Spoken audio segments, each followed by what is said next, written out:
Es un honor iniciar los trabajos del 62 aniversario del voto de la mujer en México con la conferencia magistral Las sufragistas, historia y movimientos, que impartirá la directora del Instituto Nacional de Estudios Históricos de las Revoluciones de México, la doctora Patricia Galeana Herrera.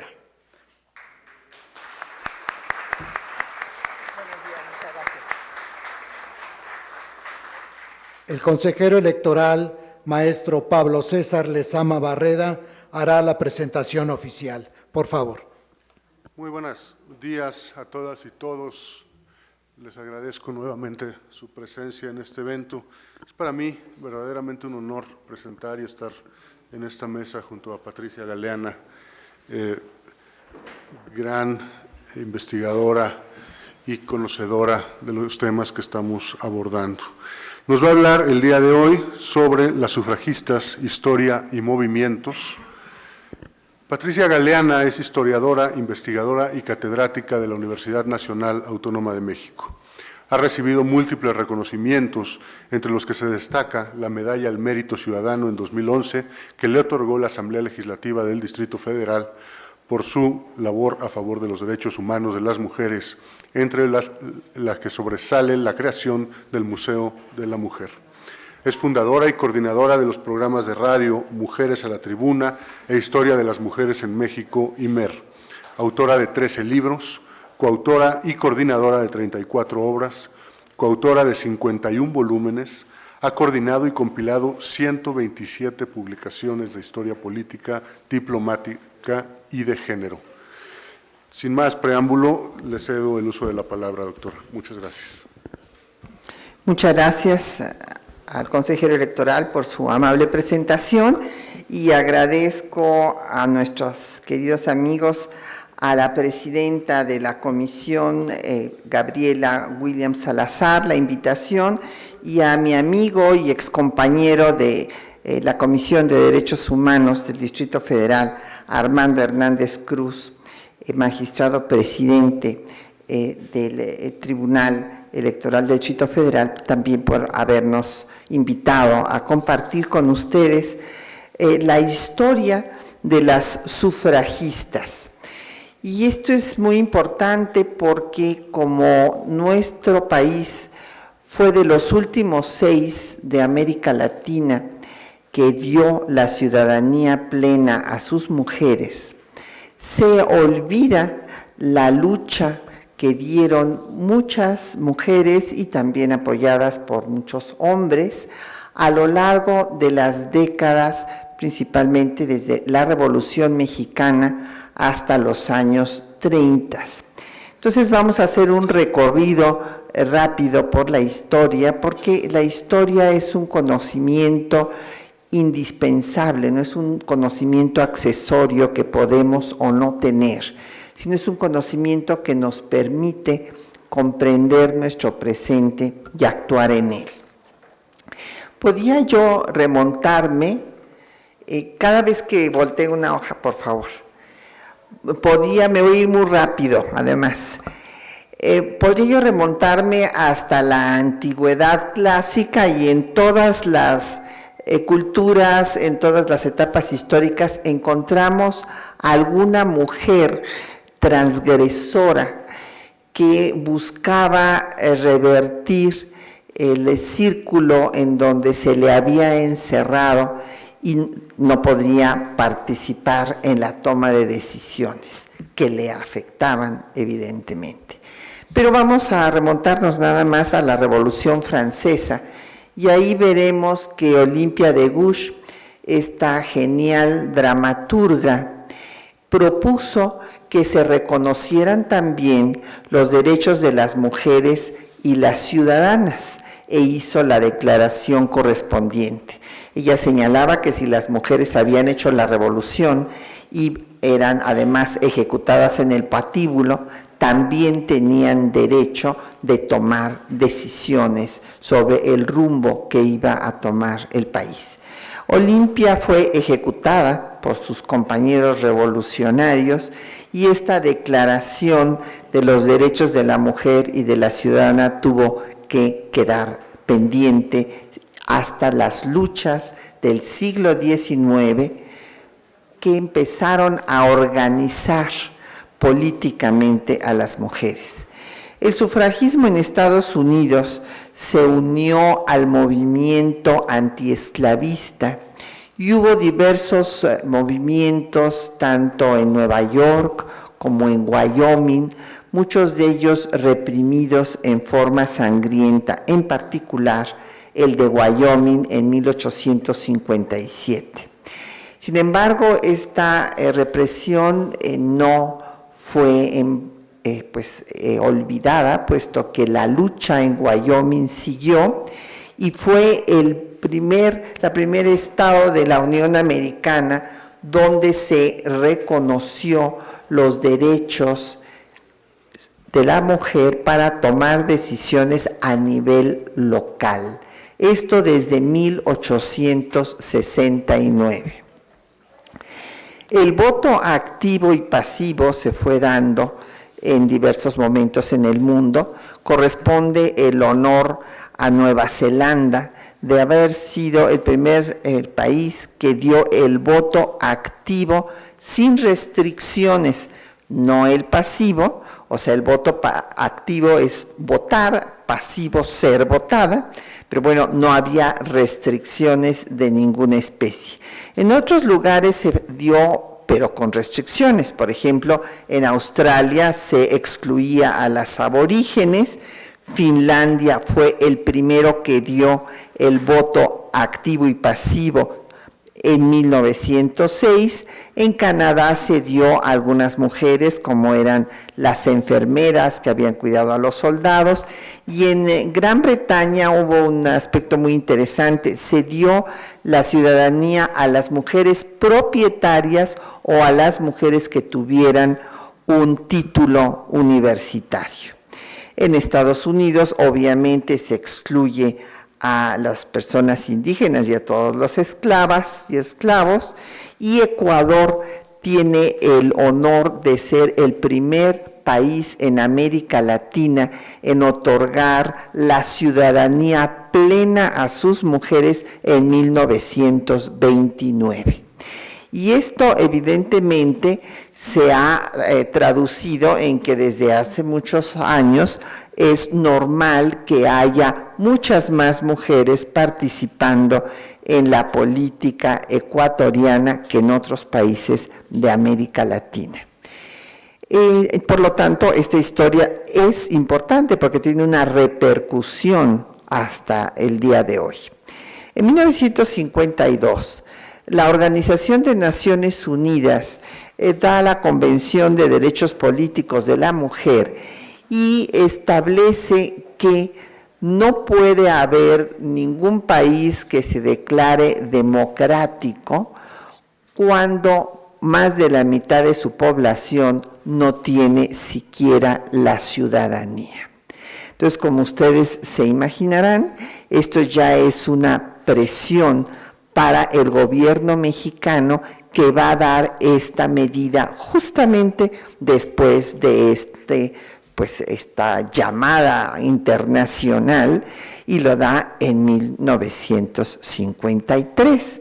¿A qué se debió esta tardanza? Los otros países que quedaron a la cola de América Latina, aquí ya no estamos hablando de Finlandia, 1906, porque estamos hablando con una diferencia de medio siglo.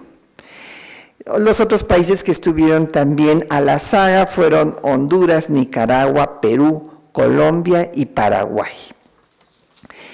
Y esto llama la atención porque en temas de derechos humanos en México, nuestro país había ido a la vanguardia de su región, o sea, de América Latina, en aspectos muy importantes, en derechos humanos de primera generación, como la abolición de la esclavitud desde 1810, en la libertad de cultos desde 1860 y la separación Iglesia-Estado con la fundación de un Estado laico, temas en los dos que fue México pionero en todo, bueno, en el caso de la abolición de la esclavitud, en todo el continente, porque bueno, Estados Unidos va a abolir la esclavitud más de medio siglo después y todavía ahora seguimos teniendo problemas racistas en Estados Unidos, pero no nos debemos excluir, también aquí.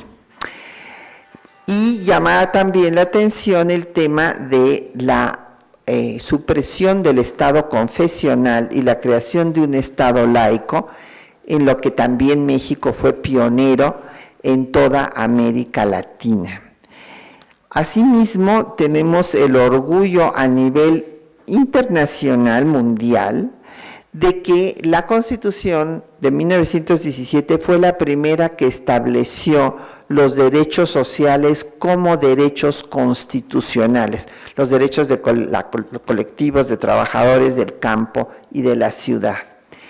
Pero esto es antes, inclusive a veces en Europa se sorprenden porque, bueno, siempre se cree que Weimar 1919 es la primera constitución a nivel mundial que da tal paso y se les olvida que la nuestra es desde 1917. Entonces hay un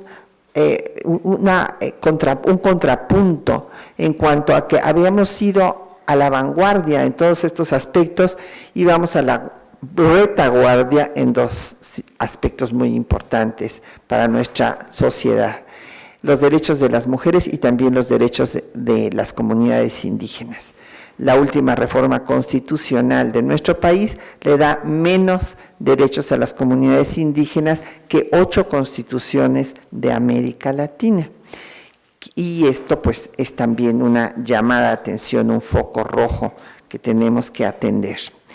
En México hubo también sufragistas desde tiempos muy remotos, igual que en otras partes del mundo. O sea, las mujeres no iban a la saga en México respecto de sus derechos.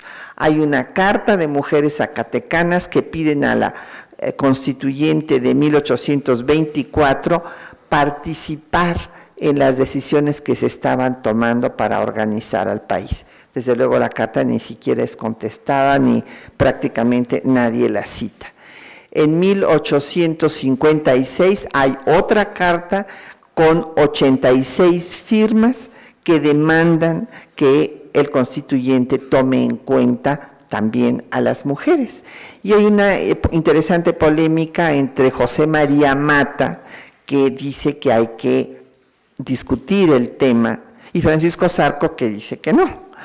O sea, y eso que es un hombre muy liberal, sin embargo, no está de acuerdo, y el argumento de Mata es que le parece incongruente que, siendo la mujer el pilar de la familia, así dice en sus debates, no se le tome en cuenta. Entonces, en el siglo XIX, pues no se pudo organizar, realmente no hubo movimientos fuertes, sufragistas, hasta que va a venir el movimiento revolucionario de principios del siglo XX. Sin embargo, cabe destacar que gracias al triunfo del liberalismo, la mujer en la segunda mitad del siglo XIX empezó a tener acceso a una educación parecida a la de los hombres, a estudiar matemáticas, historia, geografía, al triunfo de la República Juarista. En 1869 se establece la escuela secundaria para señoritas, después se le incorpora pedagogía a la enseñanza que se les daba, y de ahí surgen las primeras mujeres reconocidas profesionalmente, que son las maestras. Y las maestras normalistas van a militar en todos los grupos de la Revolución Mexicana, desde los magonistas, zapatistas, maderistas, carrancistas, e incluso en los villistas, porque ellos eran mujeriegos, no favorecían precisamente la participación de la mujer, pero también encontramos mujeres que participaron. En 1911, centenares de mujeres firmaron una carta solicitando el sufragio, argumentando desde entonces que la Constitución que estaba en vigor, que era la de 1857, no establecía el sexo de los votantes, que por lo tanto, pues las mujeres podían votar.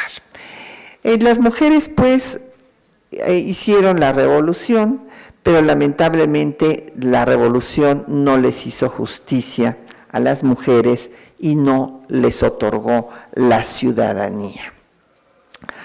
Hubo, al triunfo del movimiento constitucionalista, un destacado hombre feminista, porque acuérdense que hay hombres que a veces son más feministas que algunas mujeres. Eso también hay que reconocerlo. Estas mujeres que se enojan porque su hijo le cambia los pañales al niño y que le dice, pues que no tienes para eso una mujer, bueno, pues ahí están formando a un macho, ¿verdad?, mexicano. Y hay otros hombres, como Ignacio Ramírez, el nigromante, que del siglo XIX dijo que las mujeres pasaban por 3 estadios. Todas nacían esclavas, igual que lo dijera John Lennon en los 60s. O sea, fíjense, pero nada más que el nigromante lo planteó desde antes que llegara el positivismo a México. Y que el segundo estadio eran las mujeres que eran liberadas por sus parejas. Y el tercero, las que se liberaban a sí mismas. Y Salvador Alvarado, sinaloense que fue gobernador de Yucatán, que fue mandado allá primero como comandante para sofocar a un movimiento todavía en contra del constitucionalismo y que después fue gobernador de este estado, va a estar convencido de que para crear el nuevo estado surgido de la revolución, se tiene que incorporar a las mujeres y a los niños. Y él organizó algo que deberíamos de retomar, las repúblicas escolares, por ejemplo.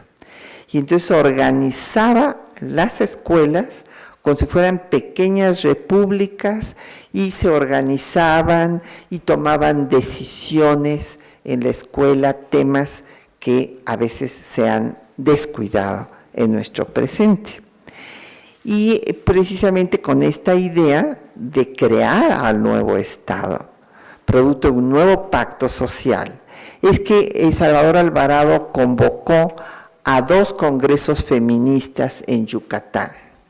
En estos congresos, Hermila Galindo, una mujer realmente sorprendente por su valor, por su carácter, su capacidad argumentativa, una gran oradora, que fue después secretaria de Carranza. Carranza se admiró de su inteligencia y ella fue la redactora de la doctrina Carranza, esta doctrina de no intervención de los países y el respeto a la igualdad en la soberanía.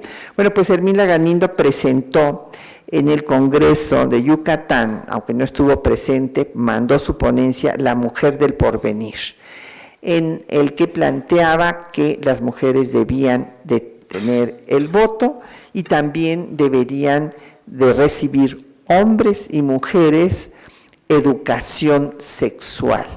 No lo dijo en estas palabras, sino habló de que deberían las mujeres y el hombre conocer su anatomía, conocer sus impulsos sexuales para poderlos manejar.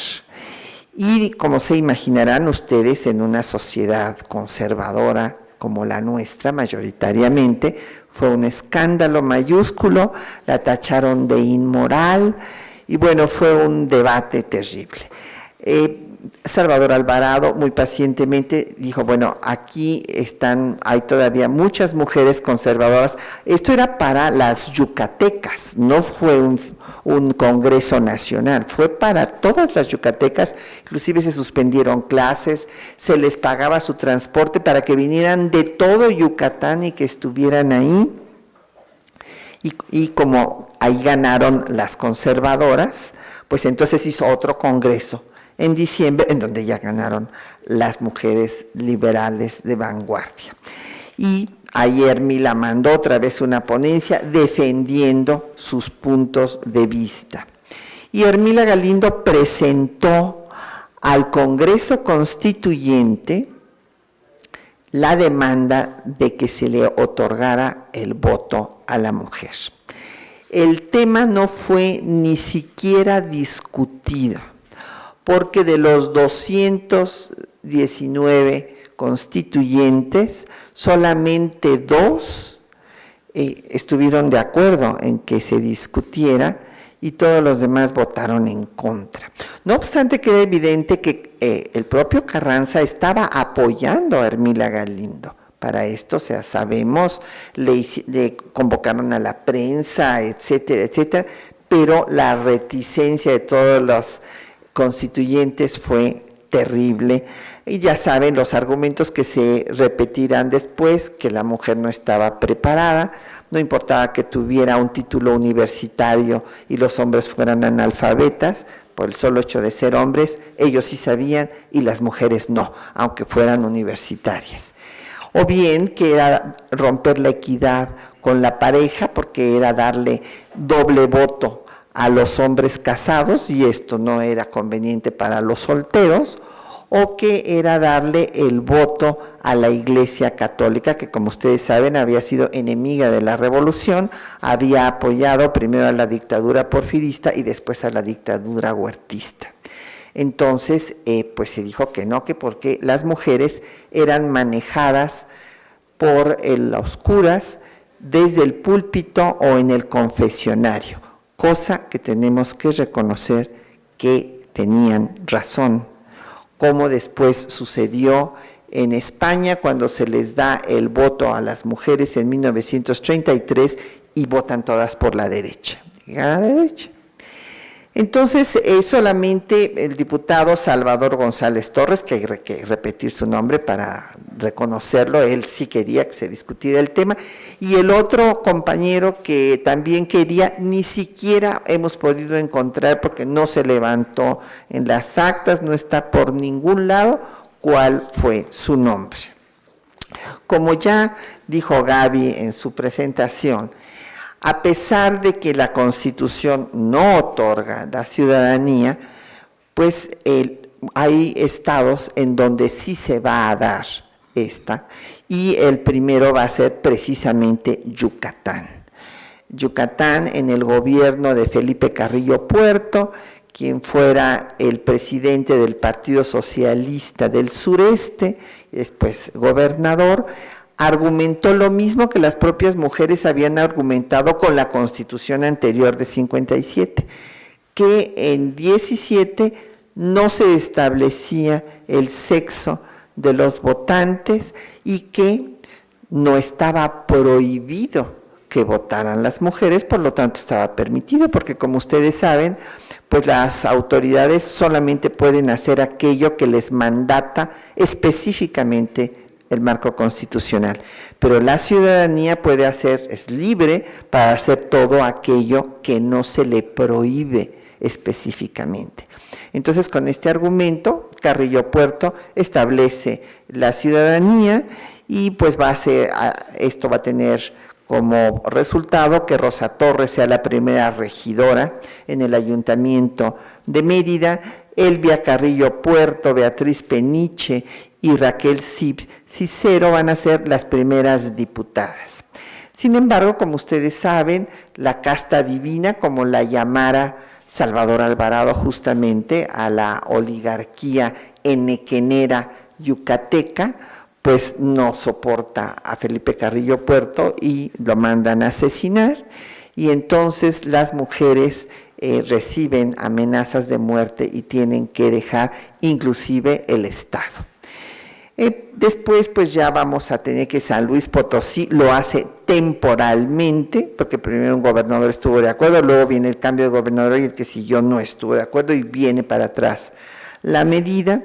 Y en Chiapas el dictamen del Congreso es muy bonito porque dice que las mujeres prácticamente somos el centro del mundo y entonces que hay que darnos la ciudadanía.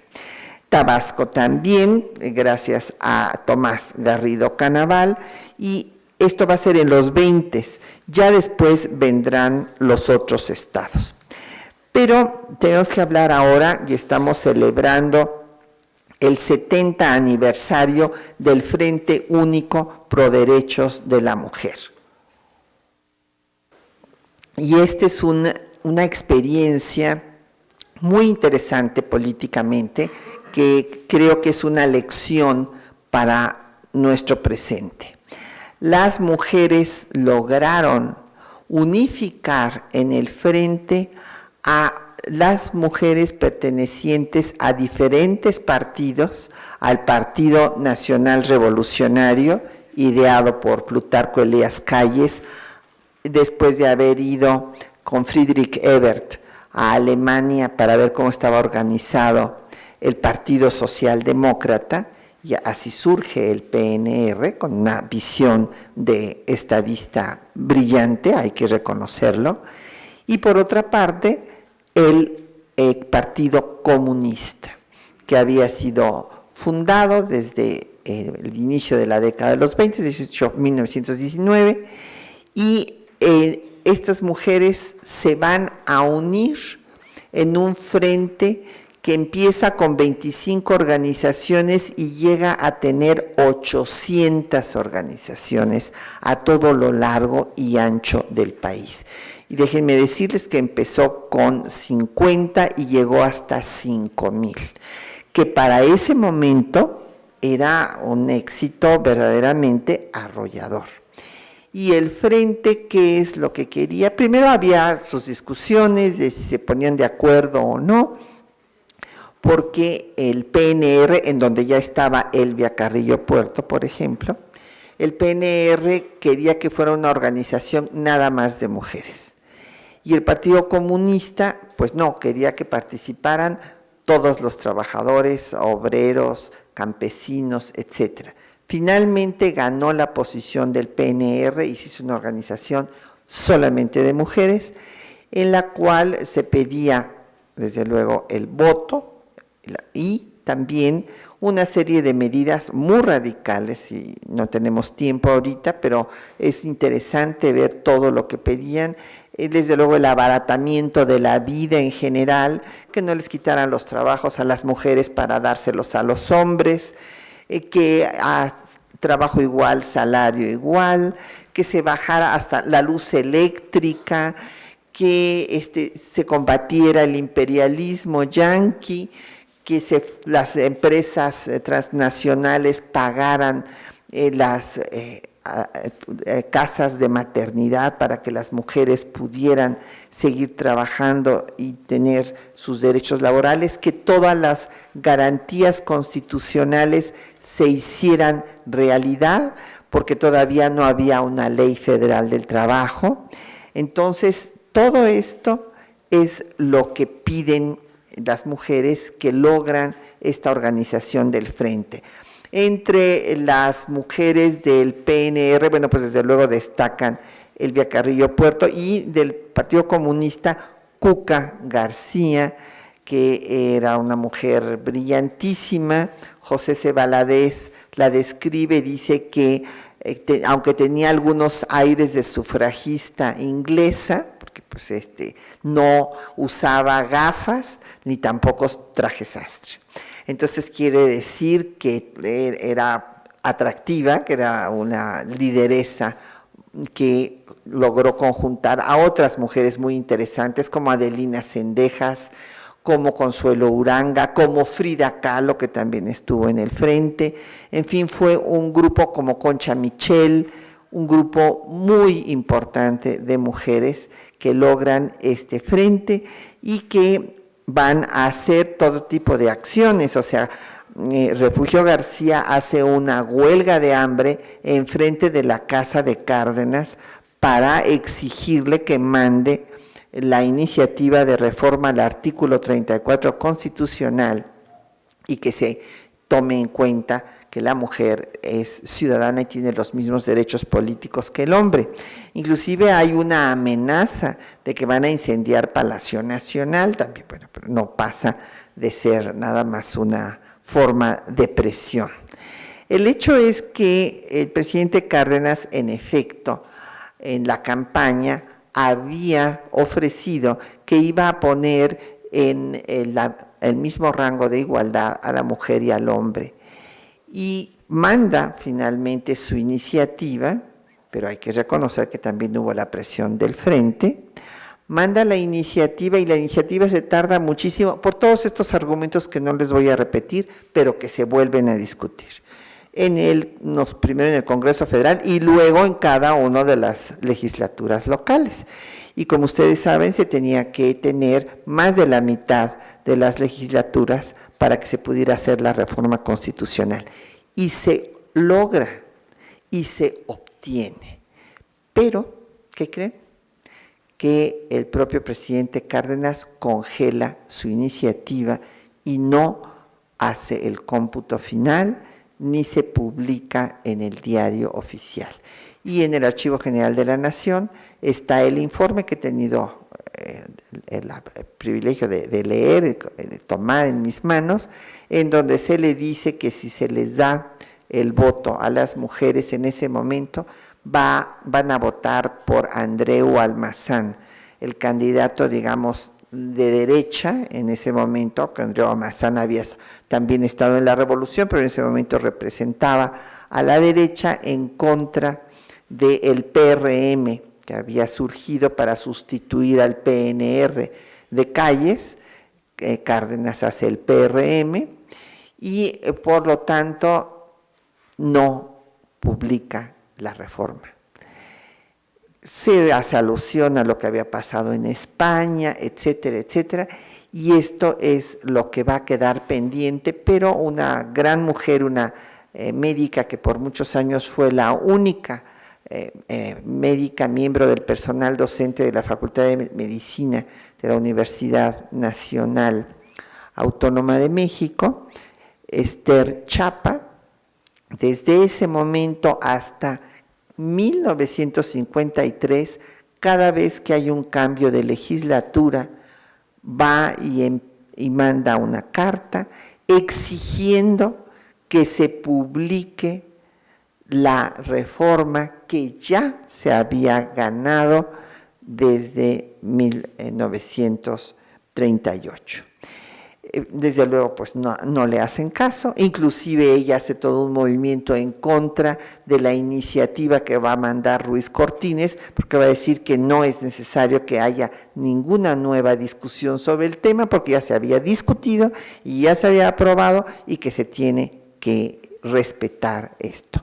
El que no se haya dado, no se haya hecho caso a esta solicitud de Esther, va a tener un grave efecto porque se va a olvidar toda la lucha sufragista mexicana, entonces se va a pensar que esta medida se da pues ya como resultado por una parte de la presión internacional, porque ya estábamos a la cola, y por otra parte pues como una dádiva del poder hacia las mujeres.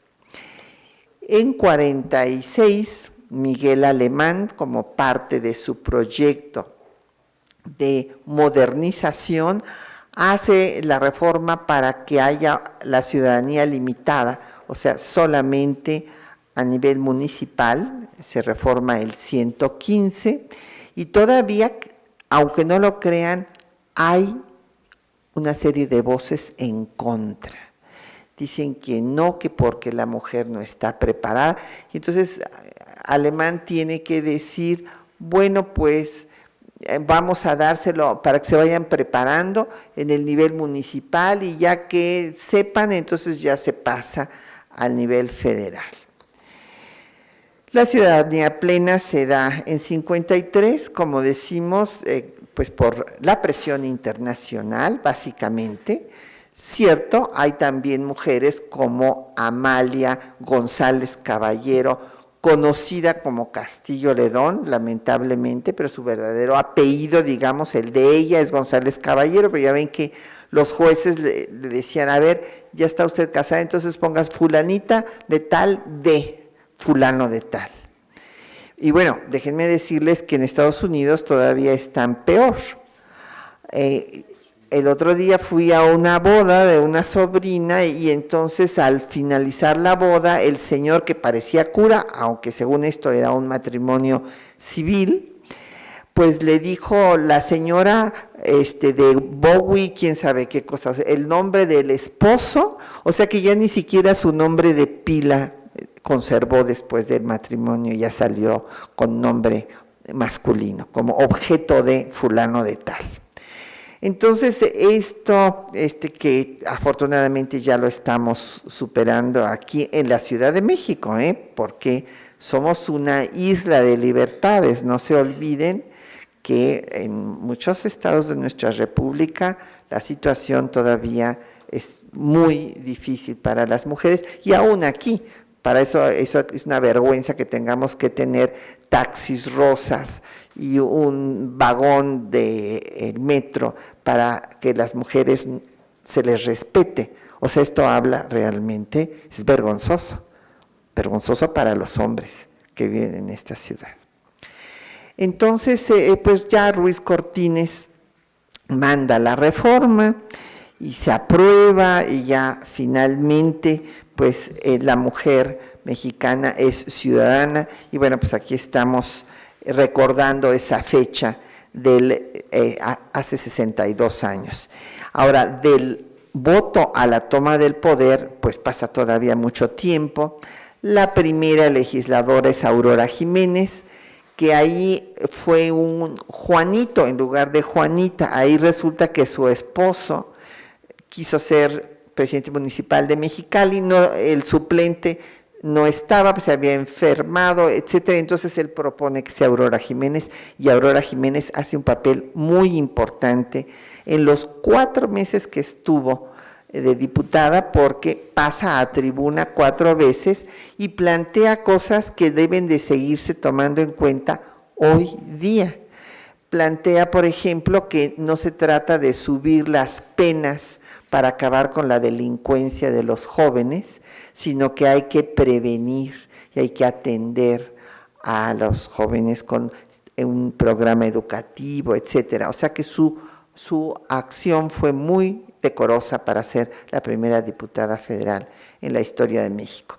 Luego ya vienen las diputadas federales electas, la primera vez que votaron las mujeres en 55, salen 4, en 59 viene Cristina Salmorán como la primera ministra de la Suprema Corte de Justicia de la Nación y en 64 las primeras senadoras, María Lavalle y Alicia Arellano, y María Lavalle es la primera mujer que preside la Cámara de Senadores en la historia de México. Y la primera gobernadora, Griselda Álvarez, en 1979.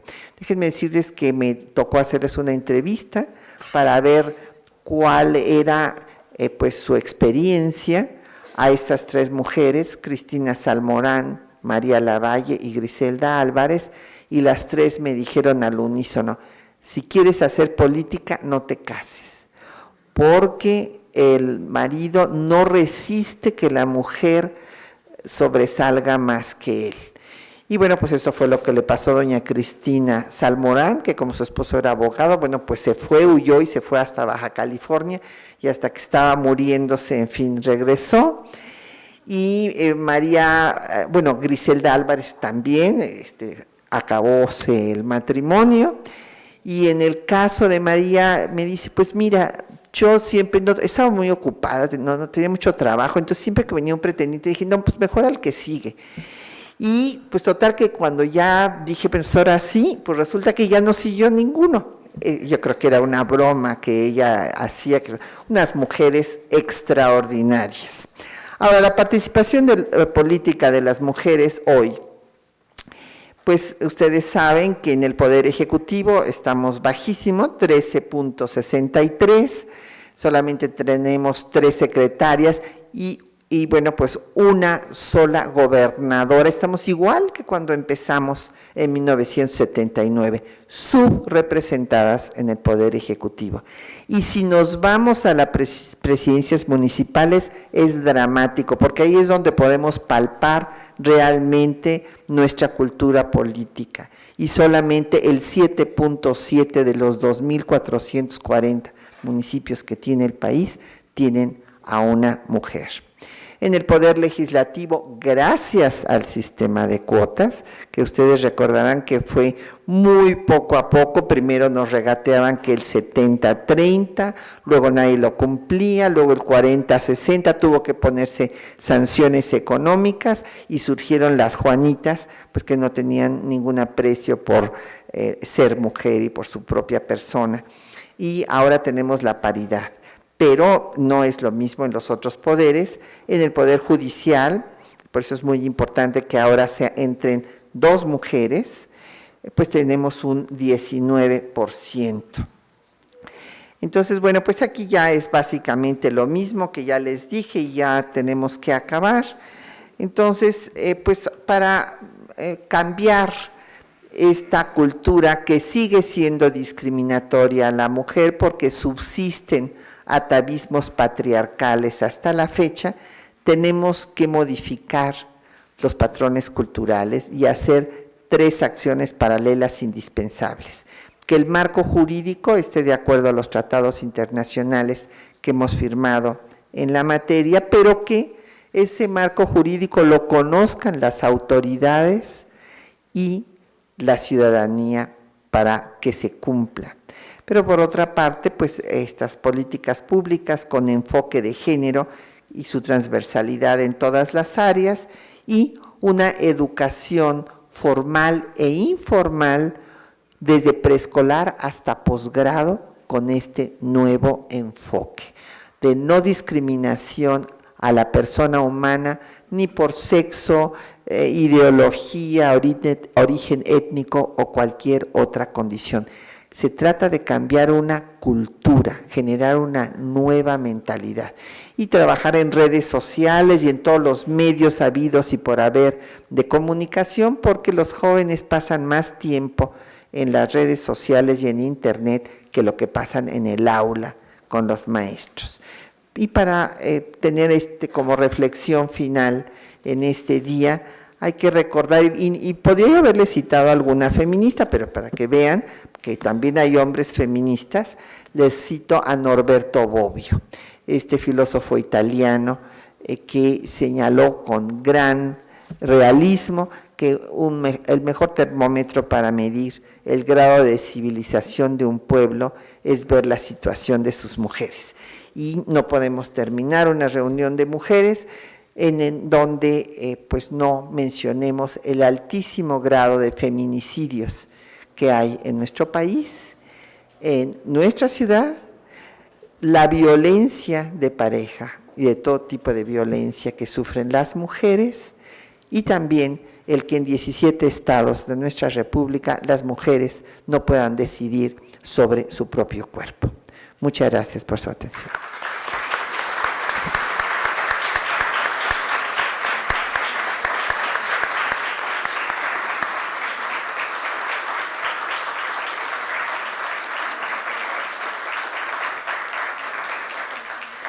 Gracias, doctora Patricia Galeana, por su amable presencia y magnífico recorrido de nuestra historia en la lucha de la mujer en México. El consejero electoral le hace entrega de su constancia.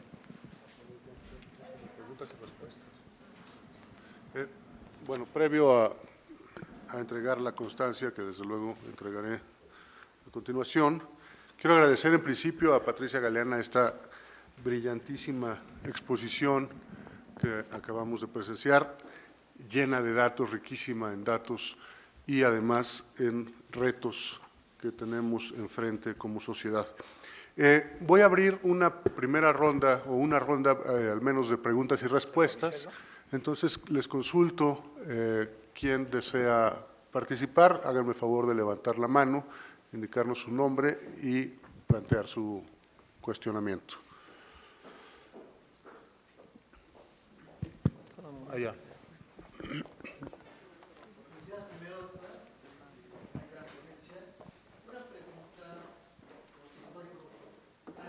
¿Se sabe de alguno de los jefes de la revolución que haya tenido algún viso, aunque fuera medianamente o bajamente, de temas que incluyeran a la mujer en sus planes de gobierno? Quien fuera del Ejército del Noreste, los de Sonora o el Ejército Libertador del Sur, etcétera. Gracias. Bueno, Salvador Alvarado fue un activo general constitucionalista y él pues era feminista, pero también hay que reconocerle a Venustiano Carranza el haber dado la ley del divorcio. Esto fue un punto muy importante. Hay algunas compañeras con las que yo no estoy de acuerdo, que dicen que no lo hicieron por favorecer a la mujer, sino porque los generales querían cambiar a su esposa por alguna jovencita de 20 años. Puede ser que también esto haya influido. Sin embargo, yo sí he estudiado a profundidad la vida de Ermila Galindo, y Ermila Galindo tuvo una influencia muy importante en Carranza. Es más, José C. Valadez, fundador también del Partido Comunista, refiere que Ermila Galindo va a ser la redactora de la doctrina Carranza. Inclusive la va a nombrar embajadora para una reunión en La Habana de jefes de Estado, y esto me habla de que Carranza no lo hizo nada más para que se casaran sus generales, que se divorciaran de la esposa, que ya tenía 30 o 40 años, se casaran con una de 20, no, o menos, ¿verdad? Yo creo que sí fue una medida muy importante, y él lo dice. Carranza señala que la mujer, pues otra vez con una idea muy parecida a la de Ignacio Ramírez y John Lennon, que la mujer es esclava de su esposo y que muchas veces hace alusión a la violencia que vive la mujer a manos de su marido, y que justo es que ella pueda disolver ese matrimonio y volverse a casar. Porque en el siglo XIX, en la ley de matrimonio civil, que es una de las leyes de reforma, lo único que se suprime es la figura del depósito, que era una figura espantosa. Imagínense que era el del divorcio eclesiástico, pues sí, había separación de cuerpos, pero entonces la autoridad eclesiástica decidía dónde se depositaba a la mujer, como si fuera esta botella. Entonces decían, bueno, pues esta mujer se va a ir a vivir a la casa de los papás de su marido. Muchas veces hacían esto, o la vamos a meter a un convento. Y a ella ni siquiera se le preguntaba qué podía hacer. Ciertamente también hubo mujeres que cuando se suprime esta figura del depósito en la ley de matrimonio civil, se dicen que quedan a la intemperie, porque cuando el marido era un golpeador, que era muy frecuente, lamentablemente todavía lo sigue siendo hoy, pues entonces cuando estaban encerradas en el convento no podía golpearlas porque no podía meterse al convento. Entonces algunas pidieron meterse a un convento para protegerse del marido golpeador, pero entonces ya era un arbitrio, ya la mujer podía usar su libre albedrío para decidir qué hacían con su vida. Y bueno, por lo general, y así lo escribe Manuel Ruiz en la explicación de esta figura, que se desaparezca, la mujer puede decidir que se va a la casa de sus padres, y entonces va a tener la protección de estos, pero no se disolvía el matrimonio. Entonces la ley del divorcio fue muy importante para liberar a las mujeres, y bueno, y las da Carranza. Gracias. Allá atrás, por favor. Si les parece bien, vamos a reunir unas 2 o 3 preguntas, doctora, y les damos…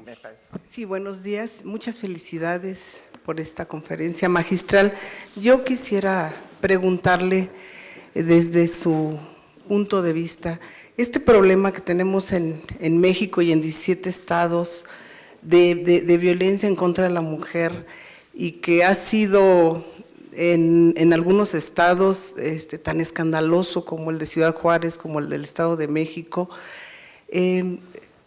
¿por qué no se han tomado cartas en el asunto si ya sabemos el número de casos que existe? No se sabe si son asesinatos seriales. ¿Usted qué cree? ¿Que sea parte de la misma, esta dinámica que vive nuestro país de violencia de manera general? Pero ¿por qué este número de casos feminicidios tan repetidos? ¿Alguna persona que quiera presentar alguna pregunta? Bueno, acá y luego por acá. Hola, encantada de verla en vivo y a todo color porque siempre la escucho. Mujeres a la tribuna. Bueno, estoy muy emocionada porque realmente escuchar, imaginar la historia como la cuenta es así, no sé, 1 hora es mínimo, ¿no? Yo quisiera saber actualmente qué papel tiene el PRO, justamente, el Frente Único, qué papel juega frente a toda esta aventura en la cuestión de la paridad, por la búsqueda de la paridad. Gracias. Sí, mi nombre es Rodolfo Damián. Muchas felicidades por su excelente disertación. Yo, bueno, viéndola desde el punto de vista de usted, que conoce la historia, ¿cuál sería para usted la expectativa en cuanto a la cuestión de la paridad y de que realmente las mujeres vayan ocupando esos cargos y se vaya logrando efectivamente, basada en todo su conocimiento en la historia? ¿Cuál sería su perspectiva a futuro? Porque en muchos casos dicen, bueno, tarda una generación, 2, pero me gustaría saber usted cuál es su opinión. Una pregunta más allá y damos lugar a las respuestas. ¿Qué tal? Buenas tardes. Buenos días, perdón. Yo quisiera preguntarle una cosa. Me llamó mucho la atención lo que usted dijo de que una cosa era el voto y otra la toma del poder. ¿Qué hace falta para que hoy en día, en el siglo XXI, las mujeres tomen su justo lugar en el poder en este país? ¿Cuál es el principal freno? ¿El marco institucional? ¿El marco cultural? ¿O quizá es un factor nada más que muchos hombres lo toman como moda, el apoyar a las mujeres entre comillas y luego convertirlo en verdad en una esclavitud disfrazada o en colocar a las mujeres como un ciudadano de segunda? Doctora, por favor. Bueno, la primera pregunta sobre violencia. Bueno, aquí hay una distinción, o sea, yo hablaba de los 17 estados donde se criminaliza a las mujeres, porque son 17 estados de la República y hay iniciativas en por lo menos 4 más, en donde se equipara un cigoto con una persona. Y bueno, pues que esto fue la reacción que se dio ante la ley, ante el ILE, la interrupción legal del embarazo en el Distrito Federal por parte de la Iglesia Católica.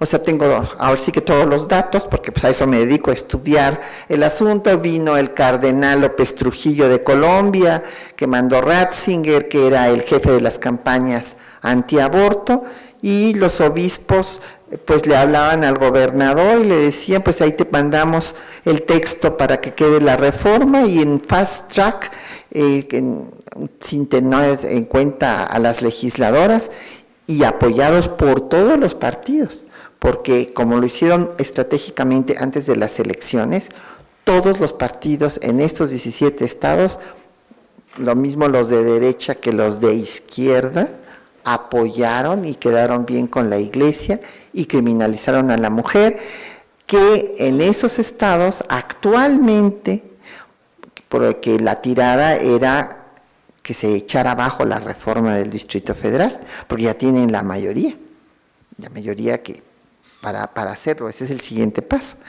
Y en esos 17 estados a las mujeres se les puede encarcelar hasta por 35 años, ya que se les acusa de homicidio en primer grado con agravante de parentesco. Entonces, una cosa es violencia, desde luego, es violencia de Estado en contra de las mujeres, porque la maternidad debe ser voluntaria, no es obligatoria, y las mujeres tenemos que tener derechos sobre nuestro propio cuerpo.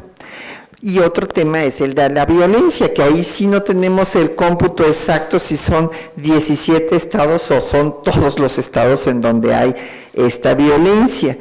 Y evidentemente, decía Sartre, Jean-Paul Sartre, que la violencia genera violencia. Esto es evidente. Si vamos a un reclusorio, vemos que todas las personas que están internas tienen detrás una historia de violencia. Sufrieron violencia y la reproducen. Y ahora, claro, con toda la guerra contra el narcotráfico y demás, pues evidentemente esta violencia ha generado más violencia y además ha ocultado la violencia feminicida, la violencia que subsiste con esta idea que viene siendo reforzada pues desde concepciones filosóficas, desde Aristóteles, que decía que tenemos menos inteligencia que los hombres porque somos más chiquitas y entonces nuestra capacidad craneana es menor, hasta las leyes, desde el derecho romano, la patria potestad es para el jefe, el pater familias, no la madre es un menor de edad que puede ser castigada por el pater familias. Esta idea subyace en esta violencia y desde luego ha sido reiterada por las religiones abrámicas, tanto la judía, musulmana, como todas las cristianas, incluida la católica. La mujer tiene que cargar su cruz, aguantar al marido, etcétera, etcétera. Entonces, esto evidentemente es un problema cultural. Tenemos que modificar la mentalidad, tenemos que hacer ver al hombre que no deja de ser hombre porque no domine a su mujer, porque tienen esta idea de que su virilidad se pierde si ellos no son los que mandan. Entonces, pues esta idea subyace en toda esta violencia que vivimos. En cuanto a la pregunta sobre el frente perdió fuerza con la creación del Partido de la Revolución Mexicana en tiempos de Cárdenas, porque pues prácticamente se separaron varias asociaciones, porque como ya estaba en marcha la reforma, ya habían logrado su objetivo, se desintegró. Entonces, el Frente no existe más. Fue una experiencia muy interesante políticamente que duró nada más en ese tiempo y que después pues solamente siguieron pues estas mujeres perseverantes como Esther Chapa recordando todo lo que habían luchado y que no se había logrado. En cuanto a la paridad, a mí me parece que es una medida muy importante porque son discusiones que tengo muy frecuentemente en la universidad con mis colegas que me dicen, no Patricia, pero es que debe ser por méritos, ¿cómo es eso de que por cuotas? Lo que pasa es que ellas no conocen la historia de las mujeres, entonces no saben que para romper esas inercias patriarcales de dominación de que el que manda es el hombre y la que obedece es la mujer, hay que hacer acciones afirmativas. Y estas se han hecho en todas partes del mundo. Por ejemplo, las democracias nórdicas establecieron, y no por obligación, no hubo una ley, sino que fue una visión de los propios partidos que establecieron que era importante incorporar a las mujeres y estas prácticas que tenemos ahora en forma obligada, a fuerzas, para los partidos, que no les gusta para nada. Yo todavía sigo oyendo a miembros de diferentes partidos diciendo, pero es que no están preparadas, a ver, ¿a quién vamos a poner para que gane esto? Pues va a perder, pues entonces vamos a poner en lo que ya se sabe que estamos perdidos. Esa es la realidad. Entonces, para cambiar esas inercias, son necesarias estas medidas de cuotas, y estas, repito, se dieron en democracias como la Noruega, desde mediados del siglo pasado. Entonces, claro, llegó Gro Brunstal y tuvo un gabinete en el cual la mitad eran mujeres y la mitad eran hombres, y a nadie le sorprendió. ¿Por qué? Porque ya se había llegado a una normalidad democrática. Porque, como muy bien escribió Jaime Torres Bodet, la democracia es una forma de vida. No es nada más ir a votar y que se respete mi voto. No, es la forma de vida que tenemos con nuestra pareja, con nuestros hijos, en todo nuestro entorno. Y bueno, para eso son necesarias estas medidas. Evidentemente, esto va a ir transformando la realidad política del país, pero no es suficiente.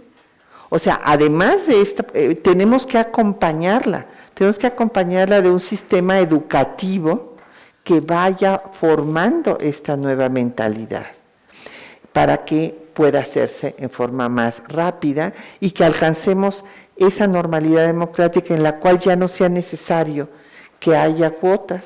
Como yo les decía a los compañeros en la Comisión de Derechos Humanos, pues a lo que debemos aspirar es a que no sean necesarias las comisiones de derechos humanos. Si todo el mundo ya respeta los derechos de todas y de todos, pues ya no se necesita. Entonces, no se necesitarían estas medidas si logramos ya esta representación adecuada, porque hemos estado subrepresentadas. Somos más de la mitad y tenemos unos índices bajísimos, sobre todo en el Poder Ejecutivo y el Judicial. En cuanto a los liderazgos, bueno, evidentemente tenemos que empoderar a las propias mujeres. ¿Por qué? Porque ya no les referí y no quiero ya seguir abusando del micrófono, y además les cuento esta anécdota porque tuve el privilegio de que me tocó convivir y conocer y entrevistar y sacar las ideas de esas mujeres que nos abrieron brecha. Entonces realmente fue un privilegio. También platiqué con Margarita García Flores, que era la líder femenil del PRI, cuando sus compañeras le dijeron, Margarita, te tienes que ir a hablar con el candidato Ruiz Cortines para que ahora sí ya se haga la reforma constitucional. Y esto dicho por Margarita, personalmente lo tengo grabado, y ella escribió parte en sus memorias, y entonces yo les dije, no, pero acompáñenme, yo no quiero ir sola. Llegan con don Adolfo y entonces le dicen, don Adolfo, ¿qué culpa tenemos nosotras de haber nacido mujeres? Imagínense. Yo cuando me lo dijo casi me desmayo, digo, qué barbaridad. Y entonces pues don Adolfo les dijo, pues no, pues ciertamente no tienen la culpa. Pero entonces pues organícense, pídanmelo, y entonces bueno, le organizaron ese acto multitudinario, y cuando el candidato dijo que iba a mandar la reforma, todas las mujeres gritaban, repítalo don Adolfo, repítalo. Qué diferencia de Cuca García, que dijo, yo voy a incendiar Palacio Nacional si este señor no manda la reforma, ¿no? Entonces, bueno, evidentemente sí tenemos que empoderar, pero también es un asunto cultural, porque si nosotras las madres, ay mijita, no, tú no puedes hacer esto porque es de hombres, y cosas por el estilo, bueno, todavía a mí, yo espero que ya aquí nadie les diga a sus hijas semejantes cosas, pero a mí, mi madre me decía, ¿cómo que vas a ir a hacer un trabajo con un compañero? ¿Que no sabes que las mujeres decentes tienen que estar en su casa? ¿Cómo vas a ir? Pues sí voy a ir, y entonces me salía a escondidas. Entonces imagínense ustedes todo lo que teníamos que hacer las mujeres para romper esos círculos, inclusive dentro de la propia familia, el padre, la madre, en fin. Entonces tenemos que formar liderazgos y romper el techo de cristal. Y vuelvo a lo mismo. Porque, ¿qué es eso del techo de cristal? Pues es que aparentemente pues ya no hay obstáculos. Nadie dice que no puede haber más presidentas municipales. Pues no. Pero el hecho es que no las hay. ¿Y por qué no las hay? Porque pues es en esos municipios los señores siguen diciendo lo que le dijeron a Griselda Álvarez. Cuando Griselda Álvarez tomó posesión, los colimenses se sintieron degradados. Dijeron, pero ¿cómo nos va a mandar una mujer? ¿Y qué hicieron? Le colgaron un gran mandil al rey Colimán, porque decían que eran todos mandilones.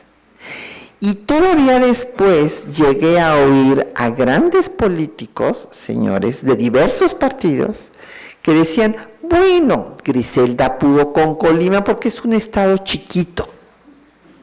¿Sí? No habría podido con Chihuahua, pero con Colima sí pudo. Dense cuenta. Y lo mismo, a cada mujer que ha gobernado diversos lugares le ponen algún pero. Y también, no, es que fulanita, es que anda con menganito y entonces por eso logró la candidatura de tal.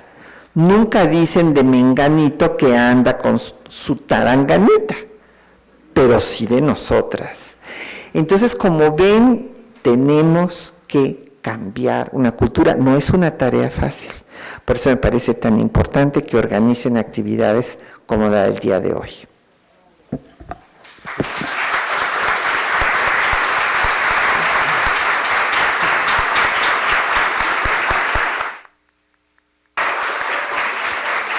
Muchísimas gracias a la doctora Patricia Galeana. Le hago entrega de esta constancia a nombre del Instituto Electoral del Distrito Federal. Agradecemos muchísimo su presencia, la participación, insisto, brillantísima, y les agradecemos también a todas ustedes y a todos ustedes su participación en esta mesa. Muchas gracias.